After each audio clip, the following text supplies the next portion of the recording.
to throw off the shackles of repression, and that went the other way. Is a worship of freedom, free love. It was a worship of drugs as a way to get to a closer act that almost like it numbed the mind to what it was doing in order to have that expression of unfettered desire that was supposed to be satisfied through the sexual act.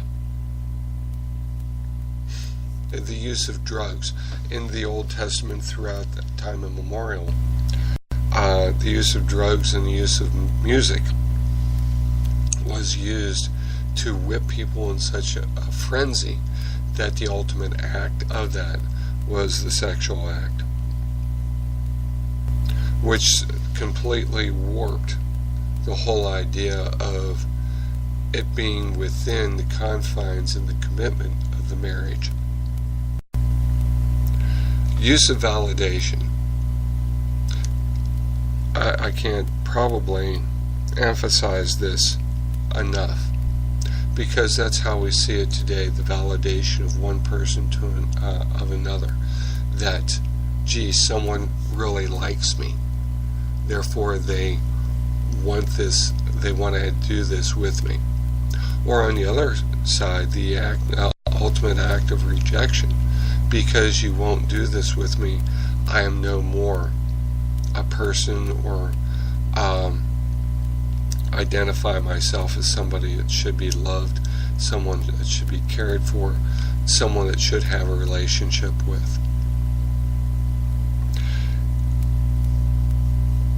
Also, when you're talking about this as adultery and fornication, we see that that intimacy is destroyed, that commitment is destroyed, because the actual thing, that giving of oneself to another, is cheapened, because now that can happen with someone else. Now I'm not as special as someone else, as I'm not as special as what I thought I was. And this happens on both sides, men or women. Because this validation and the need for validation, it ends up in addictive behavior. I can't get enough of it because I need so validation. Now we're going from the act of one having that intimacy with one person. Now we're having it with, okay, so I need to search for that validation, and that validation is only going to come with however many people that I can have this act with in order for me to determine how special I am, which ends up into a loathing and a self-loathing of the individual, because they know that very thing that they want is the very thing that's fleeting, and it's so wrong in so many levels. But we cover that, we mask that, we try to walk away from that hurt, that pain, that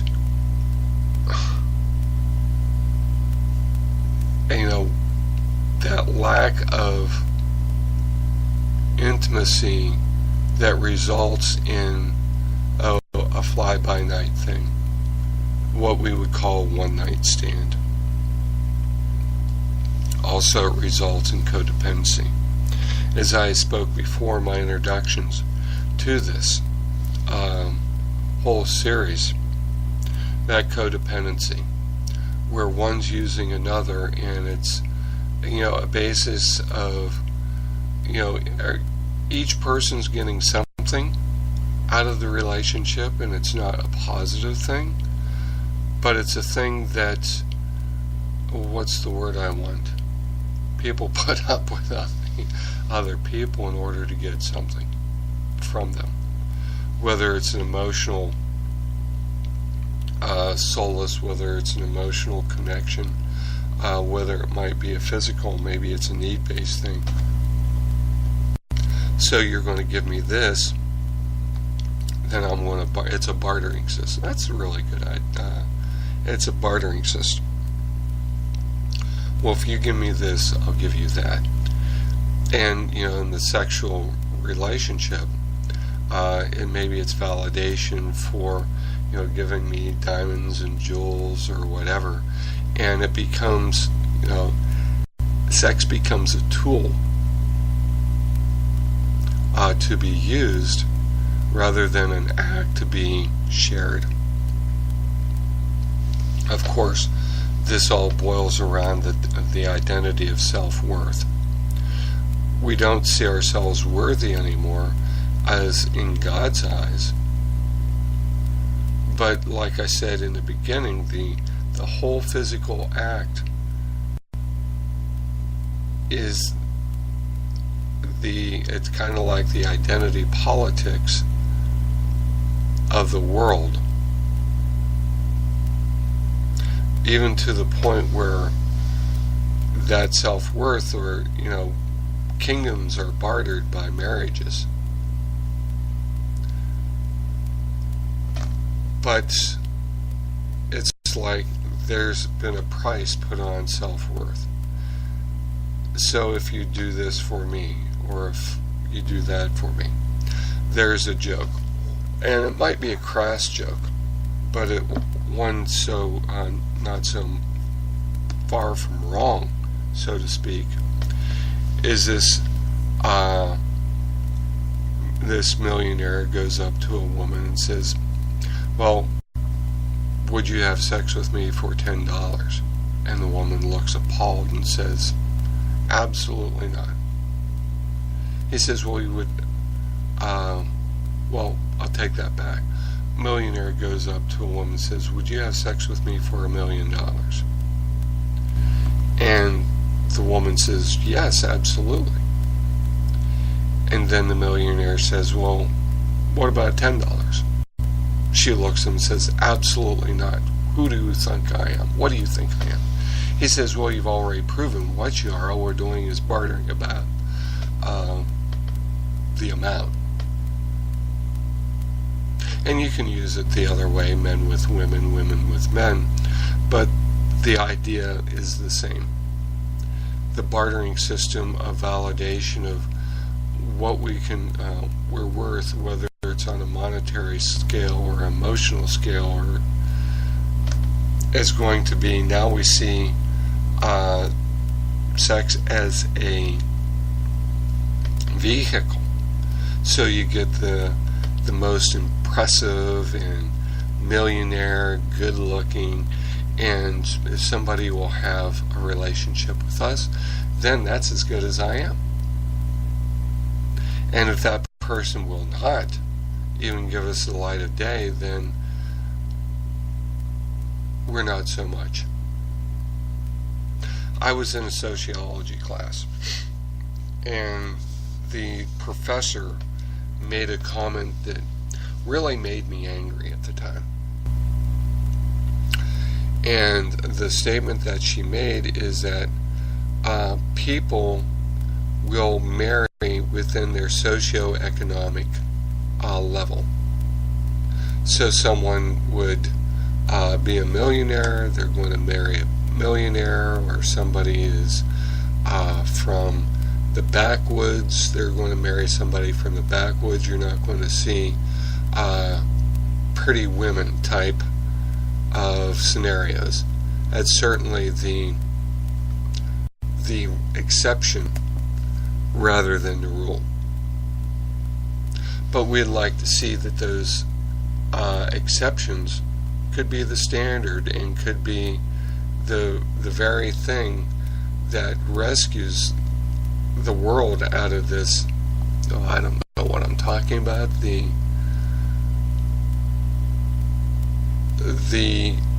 validation that person uses, and the person that's a millionaire, maybe they are completely in love with that individual. Maybe that's true, that the other individual may be the same way with them.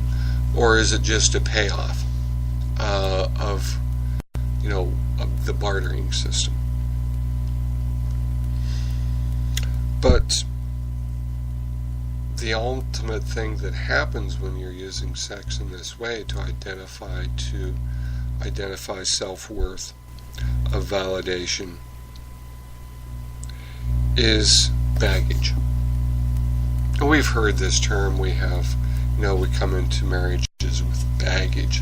Well, that baggage is partly a result in the whole reason that the marriage happened to begin with, for the most part.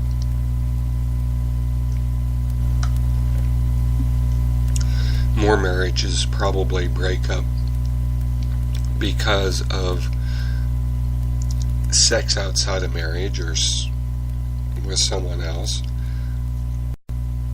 because of that violation. One feels that the commitment that has happened is broken.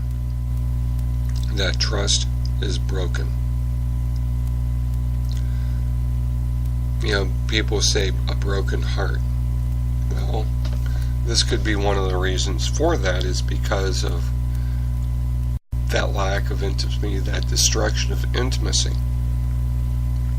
And as you notice, the intimacy is like the underlying theme. Of course, is what the broadcast is about. But all these things are coming in, all these negative things are coming in to destroy that which God created as the ultimate physical act. This also, gives us commitment. Well, how committed are you? Well, Jesus was so committed that he died. So how committed are we? How committed are we as Christians to other Christians? How committed are we to reach out and want to have unbelievers, so to speak, being brought to God, being brought to Jesus by understanding how much Jesus loved us, that we want the same thing for others. See, the whole idea of the sex outside of marriage, and what Satan wants to use sex for is control.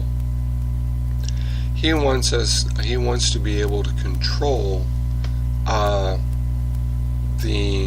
definition of love. He wants us to control the definition of intimacy. He wants to control the whole emotional, physical, psychological parts of that,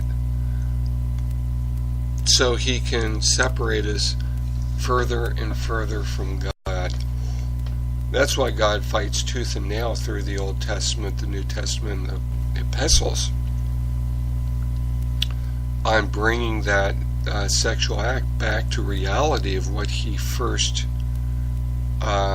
created, not only just the procreation of the human race, but also that commitment to each other as a full expression of God's commitment and love for us.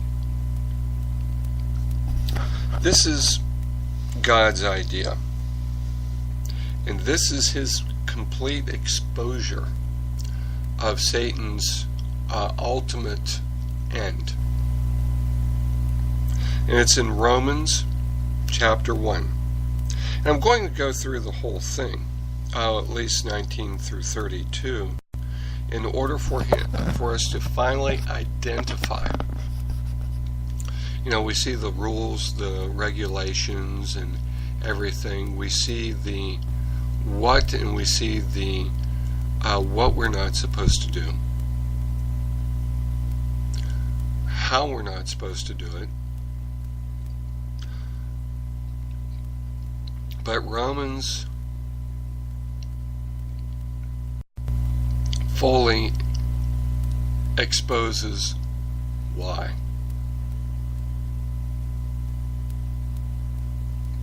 In Romans 1:19, it states, "Because that which may be known of God is manifest in them, for God showed it unto them." God shows this to the world.